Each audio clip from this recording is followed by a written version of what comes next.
Un de mes nombreux défauts, c'est que je commence souvent, je commence bien un projet, peut-être un projet, pour la plupart, des projets de bricolage, mais j'ai beaucoup de mal à achever mes projets de bricolage.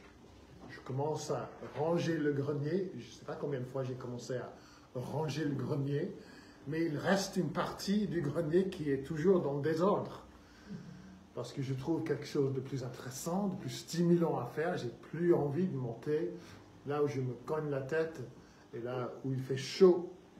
C'est encore pire quand j'ai une pièce à peindre. J'ai appris à bien préparer les surfaces, ça j'aime bien faire. J'aime bien peindre. Mais nettoyer les pinceaux et enlever le scotch que je mets autour des fenêtres et tout ça, je déteste. Et si je pourrais vous amener dans les endroits chez nous, dans le jardin, dans le grenier, où il y a des pinceaux endurcis par la peinture que je n'ai pas lavé, je n'ai pas nettoyé, je n'ai pas bien fini mon travail. Et des semaines après que la peinture soit finie, on peut toujours trouver des bouts de scotch autour des fenêtres. J'ai du mal à achever mes projets de bricolage et d'autres choses aussi. C'est facile, n'est-ce pas, de bien commencer, mais beaucoup plus difficile d'achever nos projets. On commence avec beaucoup d'enthousiasme, mais au fur et à mesure, on se lasse et on a du mal à finir. J'admire bien les gens qui sont aussi méticuleux à la fin d'un projet qu'au début, qui vont jusqu'au bout de leur projet. Mais je ne fais pas partie de leur nombre. Et dans ces versets devant nous ce matin, nous avons un exemple des serviteurs de Jésus-Christ qui ne se lassent pas, mais qui finissent bien le travail que Jésus leur confie. On a déjà vu Paul et Barnabas, comment ils ont bien commencé le travail. Je ne vais pas répéter tout ce qu'on a déjà vu. Malgré la forte persécution, ils prêchent l'évangile de Jésus-Christ et ils voient de nombreuses conversions. Et si vous regardez une carte de ce voyage, vous verrez qu'à Derbe, c'est là où ils arrivent au début de notre passage ce matin, ils ne sont pas trop loin de la ville d'Antioche, là où ils ont commencé le voyage. Et ce ne serait pas trop compliqué d'atteindre Antioche depuis Derbe. Peut-être quelques jours de voyage à pied.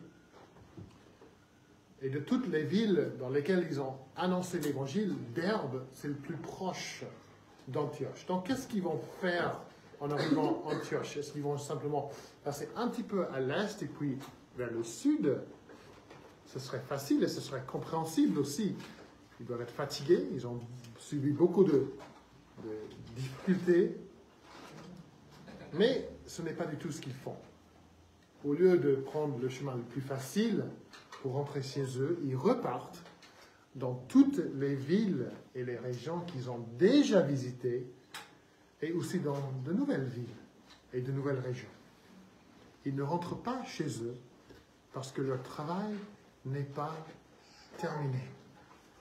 Leur travail n'est pas achevé. Il reste des pinceaux à nettoyer, pour ainsi dire. Ils ont déjà annoncé l'évangile, ils ont vu de nombreuses conversions, mais le mandat que Jésus avait donné à ses disciples n'était pas simplement d'annoncer l'évangile. C'était de faire des disciples de toutes les nations. Et c'est ce que Paul et Barnabas veulent faire. Et le verset clé ce matin, c'est le verset 22. 22 et 23. Et on va rester plutôt dans les versets 22 et 23. Ils affermissaient l'âme des disciples et les exhortaient à demeurer dans le foi. Et ils disaient, c'est par beaucoup de tribulations qu'il nous faut entrer dans le royaume de Dieu. Ils firent nommer pour eux des anciens dans chaque église. Et après avoir prié et jeûné, ils les recommandèrent au Seigneur en qui ils avaient cru. Paul et Barnabas se soucient du bien-être spirituel des nouveaux croyants. Ils veulent les fortifier dans leur nouvelle foi. Ils veulent les encourager. Ce sont des nourrissants spirituels qui ont besoin de nourriture et de soins. Et donc, impossible pour Paul et Barnabas simplement de rentrer chez eux pour se reposer, pendant qu'il y a de nouveaux chrétiens qui ont besoin d'être fortifiés. Et j'aimerais bien qu'on regarde l'activité de Paul et Barnabas, leur travail parmi ces nouveaux chrétiens, pour voir que les besoins des nouveaux chrétiens sont les mêmes que nos besoins aujourd'hui.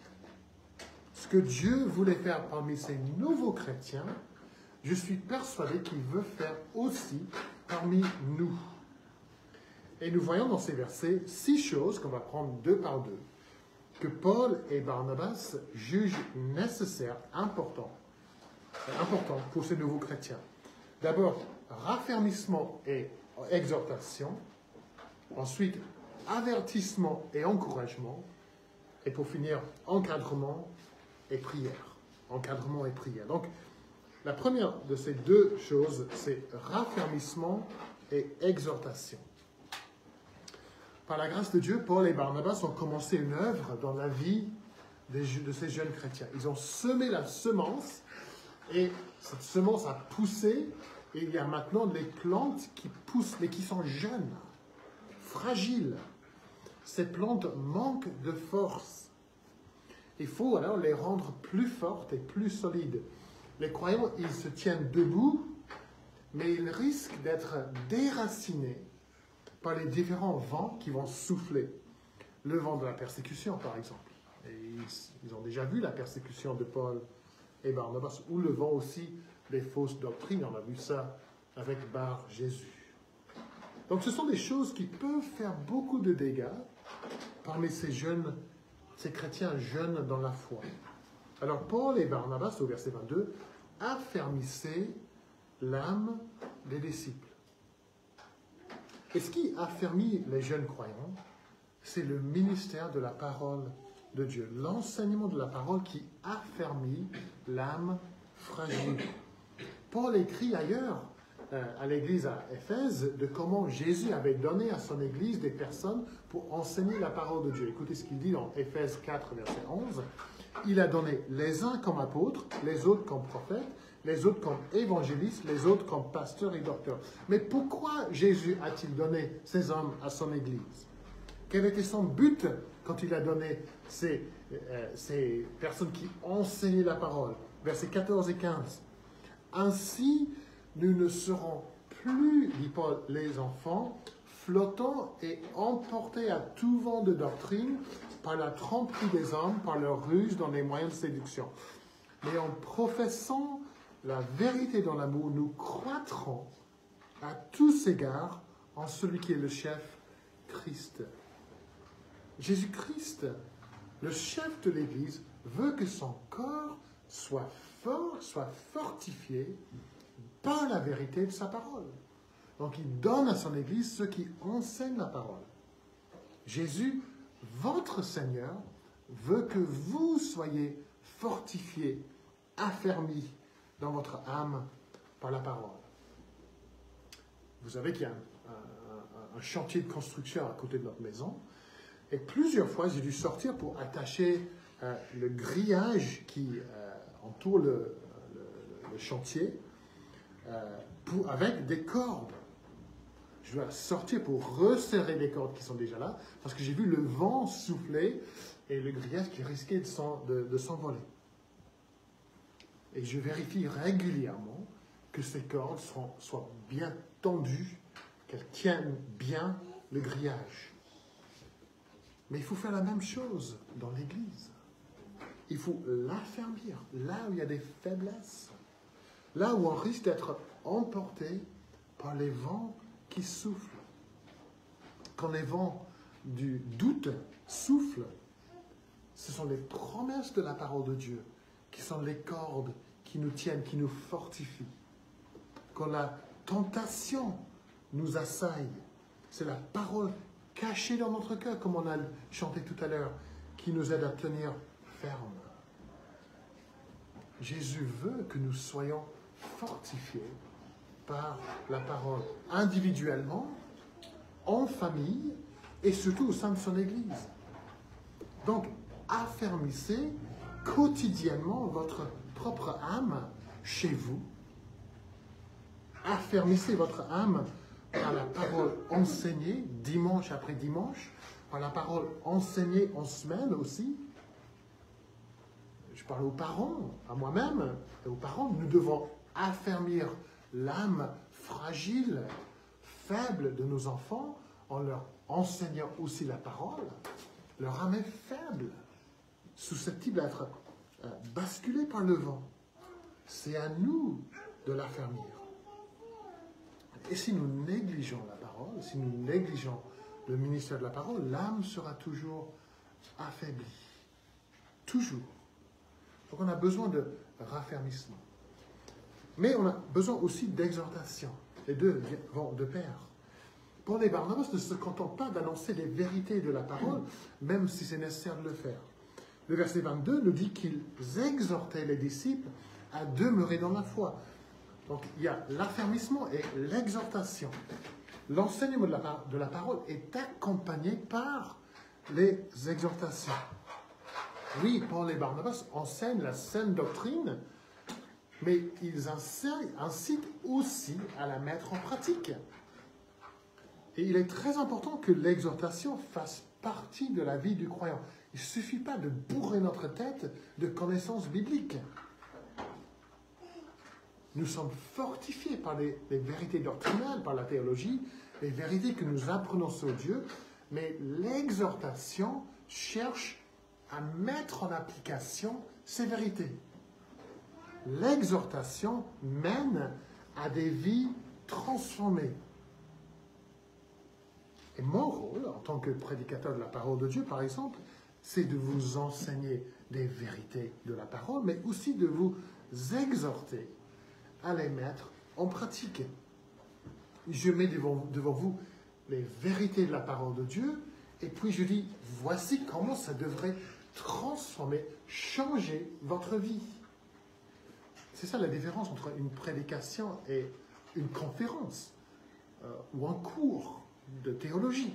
Un cours de théologie, on peut présenter simplement des faits.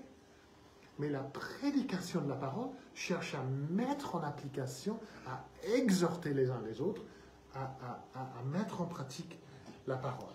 Je vous donne un exemple de l'épître aux Hébreux, par exemple, où l'auteur dit, il dit des vérités, car nous n'avons pas un souverain sacrificateur qui ne puisse compatir à nos faiblesses. Au contraire, il a été tenté, Jésus, comme nous en toutes choses, sans commettre de péché. Ça, ce sont des faits, ce sont des vérités. Mais là, il n'y a pas d'exhortation, c'est simplement des faits. Mais l'auteur suit ces vérités par des exhortations.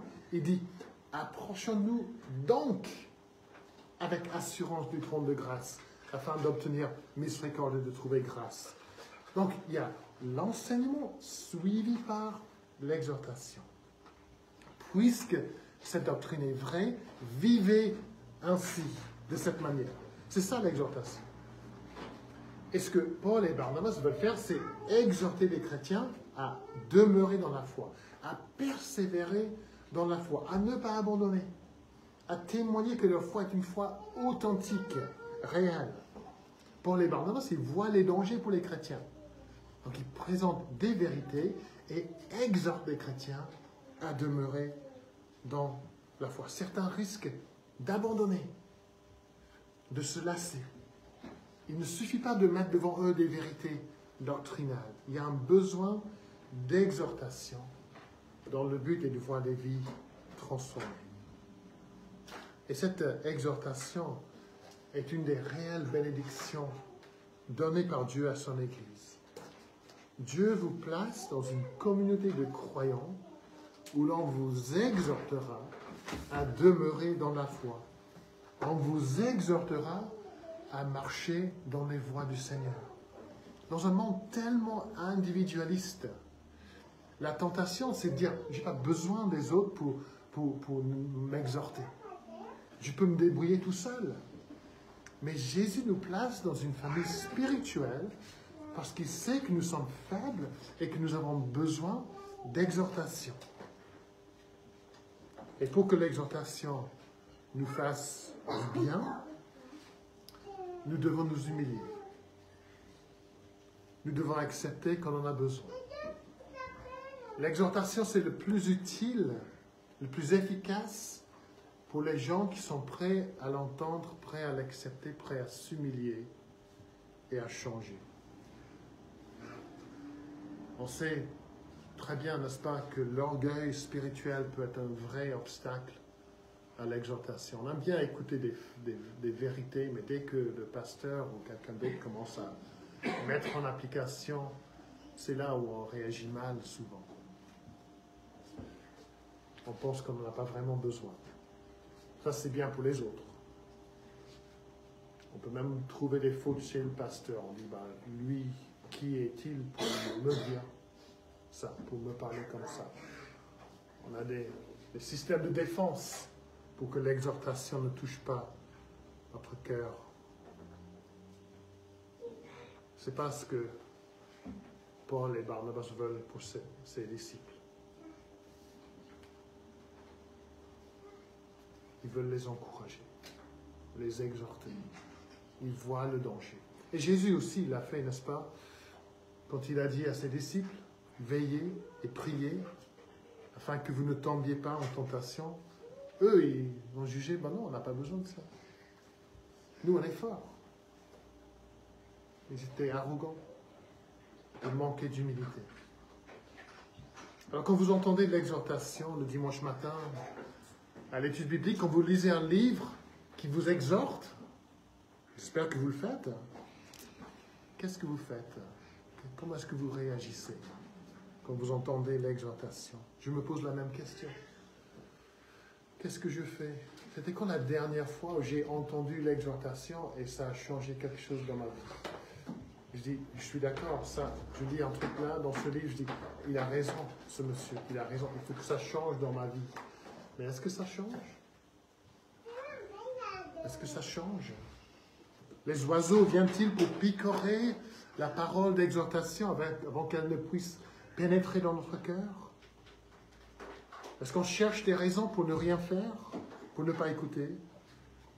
Ou est-ce qu'on s'humilie devant la main puissante de Dieu pour accepter, pour mettre en pratique l'exhortation? Donc, raffermissement et exhortation.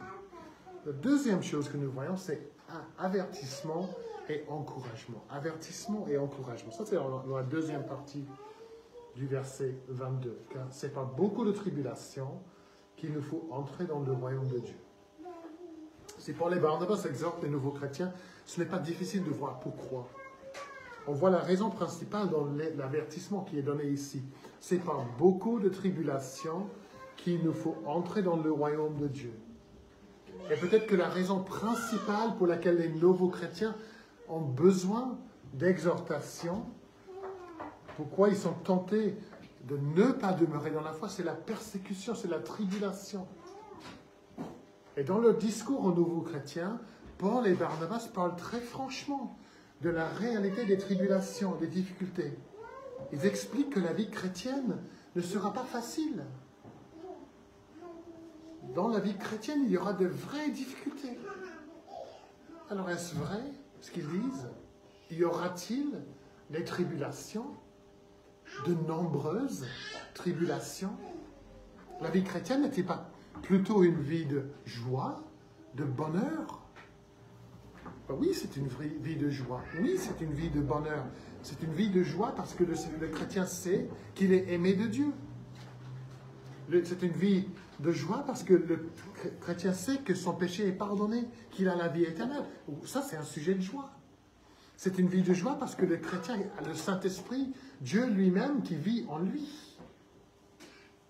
C'est une vie de joie parce que le chrétien a une nouvelle vie, une nouvelle famille spirituelle.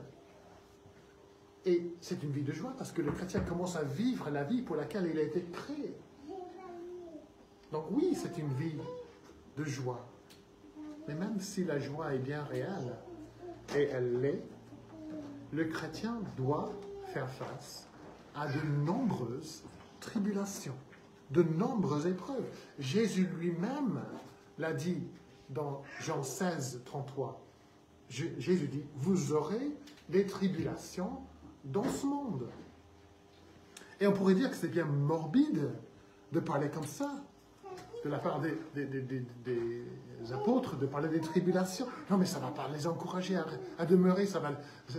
Ils vont fuir cette nouvelle foi si tu leur parles des tribulations. Mais est-ce morbide de parler de ça?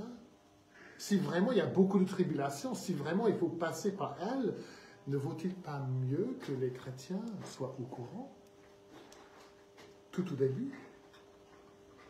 Ne serait-il pas malhonnête de dire aux nouveaux chrétiens, tout ira bien? Venez à Jésus et tout se passera bien dans votre vie. Ça, c'est le mensonge de l'évangile de la prospérité. Dieu veut que vous soyez riches, que vous soyez en bonne santé, et que tout se passe bien dans votre vie. Alors, il fallait que quelqu'un explique ça à Paul et Barnabas, avant qu'ils disent aux jeunes chrétiens, vous allez passer par de nombreuses tribulations. Et le danger pour les nouveaux chrétiens, c'est qu'ils aient des attentes peu réalistes. Quand les tribulations surviendront, ils abandonneront la foi parce qu'ils ne s'attendaient pas à ça. Et c'est ce que Jésus décrit dans la parabole du semeur. Peut-être que vous vous souvenez dans Matthieu 13, Jésus parle des semences, des terres, plutôt des terres, où la semence a été semée. Il a dit, celui qui a reçu la semence dans les endroits pierreux, c'est celui qui entend la parole et qui la reçoit aussitôt avec joie, mais qui n'a pas de racine en lui-même. Il croit pour un temps, et dès que survient une tribulation ou une persécution à cause de la parole, il y trouve une occasion de chute. Mais grâce aux avertissements des apôtres, les disciples sauront qu'ils auront besoin d'être affermis. Ils seront plus vigilants. Ils se serviront des moyens de grâce pour être affermis dans leur foi, afin de ne pas être abattus par les épreuves. Quand on sait que l'ouragan arrive, on se prépare, on critique souvent les autorités. Vous ne nous avez pas avertis. Mais là, Paul et Barnabas, ils avertissent. Ce n'est pas morbide, ce n'est pas pessimiste, c'est honnête. Et avec l'avertissement, il y a aussi l'encouragement. Oui, il y aura des tribulations. Paul et Barnabas n'essaient pas de le cacher, mais ils continuent. Ces tribulations ne vous empêcheront pas d'entrer dans le royaume de Dieu. Le jour viendra où il n'y aura plus de tribulation. Il n'y aura plus d'ouragan. Le jour viendra où il n'y aura plus de larmes, plus de honte. La tribulation qui vous assaille aujourd'hui, elle passera. La persécution, la moquerie, les rires, l'exclusion, ça fait mal, c'est dur, mais ça passera. La lutte contre la tentation qui est si intense, aujourd'hui, un jour, elle ne sera plus. Et vous serez rendu parfait en sainteté. Vous devez passer par beaucoup de tribulations.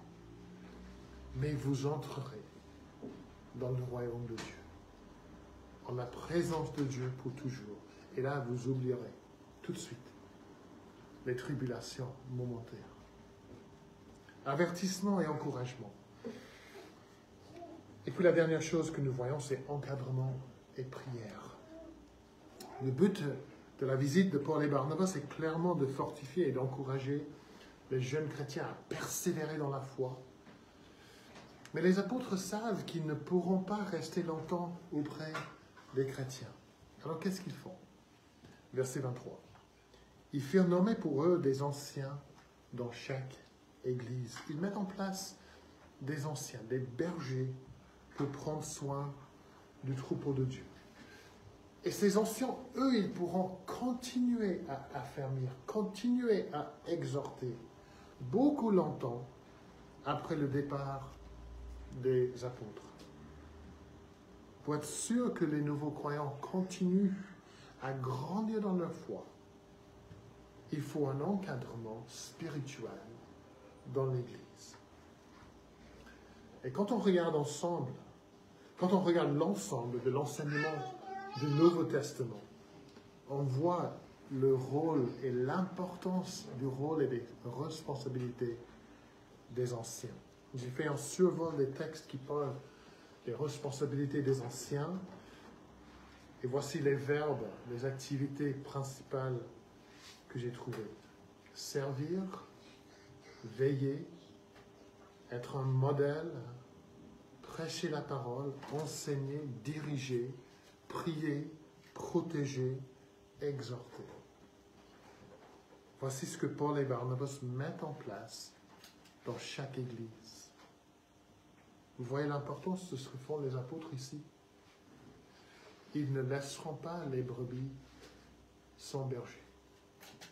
La vie spirituelle des brebis est trop importante, trop précieuse.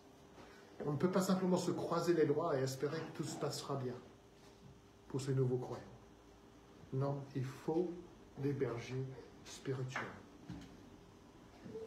Et ce passage est un rappel pour moi et pour Mike que nous avons été mis à part avec une lourde responsabilité de veiller sur votre âme, de vous affermir dans votre âme, de vous exhorter, de vous accompagner dans les tribulations.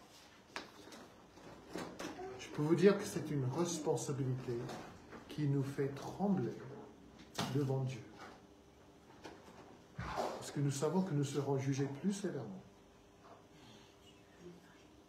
Nous avons besoin de vos prières, afin que nous soyons diligents dans le travail que Dieu nous a confié. Ce travail de veiller sur votre âme et votre bien-être spirituel. Et nous savons que nous sommes loin d'être des anciens parfaits. Nous avons nos défauts, et il y a des choses que nous pourrions faire beaucoup mieux.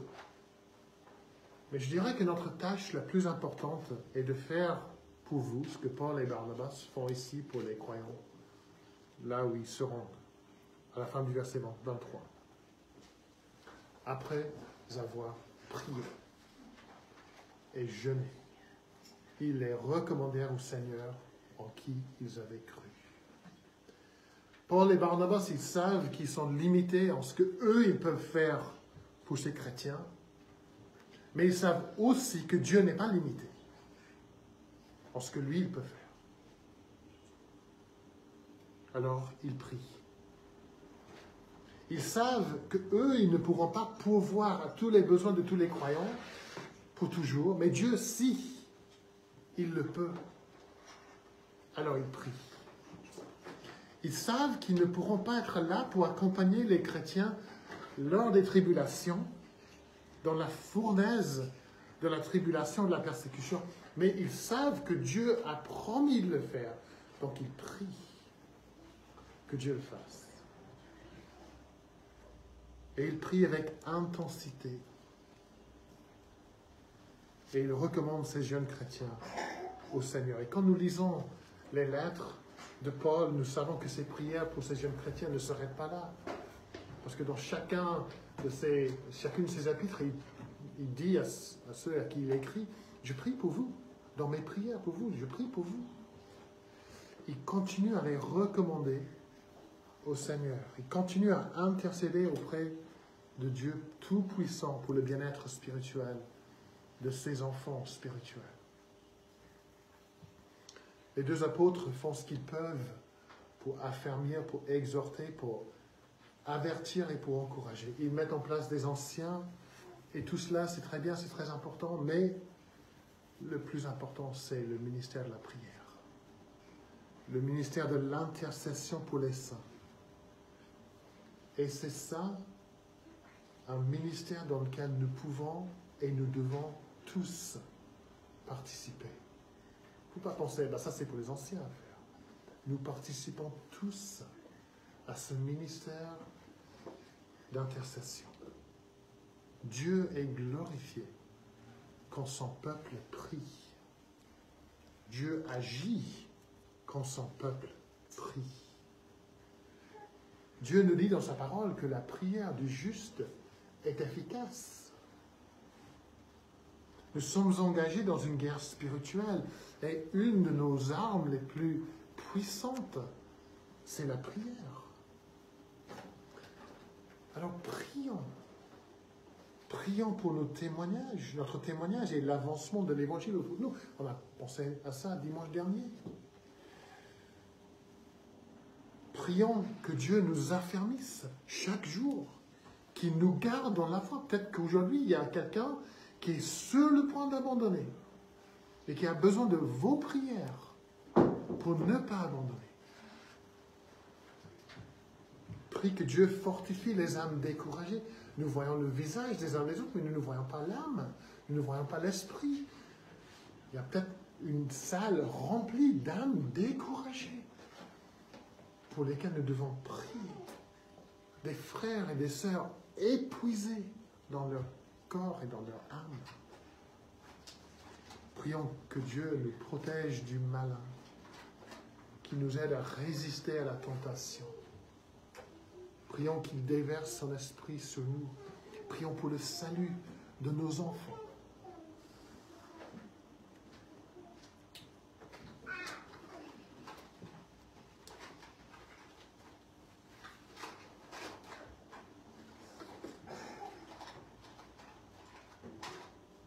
Ils grandissent dans un monde qui est le Seigneur et qui les est.